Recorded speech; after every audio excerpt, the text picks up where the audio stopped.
Denən görüm. 66. Mhm. 66-da E radiuslu polad kürəyə F qüvvəsi müəyyən təcil verir. 2 E radiuslu polad kürəyə hansı qüvvə həmin təcili verər? Aha. Deməli, burada biz yazırıq. Birinci düsturumuzu yazırıq. Birinci verilənləri yaz. Verilənləri yaz. Verilənlər deməli R1 bərabərdir R-ə. Aha. R2 də bərabərdir 2 R-ə. Aha. İndi düsturumuzu da yazırıq. F bərabərdir. Burada F1'imizi də F verib, bax, deyir, həmin kürəyə F qüvvəsi. Nəyi soruşur bizdən? F2-ni soruşur bizdən. F2-ni soruşur bizdən. Ay, sağ ol. İndi, aha. İndi düsturumuzu yazırıq. F bərabərdir. Rho V yazırıq. Rho V düsturunu hesablayacaq.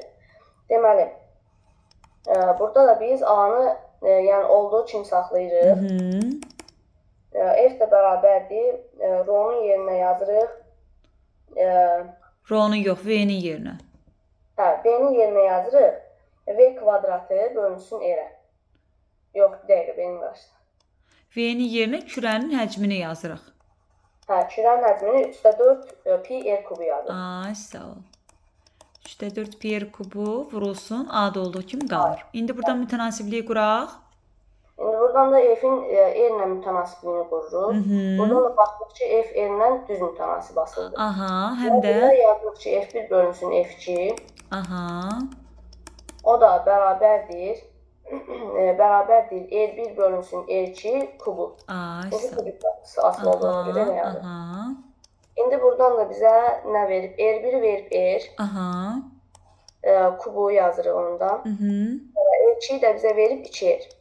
Kubu. Onu da kubu. İndi bunu da açırıq. R kubu. Aşağıda 8 R kubu. Aha. Buradan da R kubları gedir. Yerdə qalır 8-də 1. Deməli, burada F1 bölünsün F2 ilə bərabər olur 8-də 1-ə.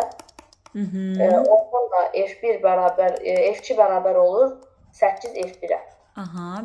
Şu, elə bizdən də bunu istəyir. Bəli. Yəni 8F olacaq cavabımız.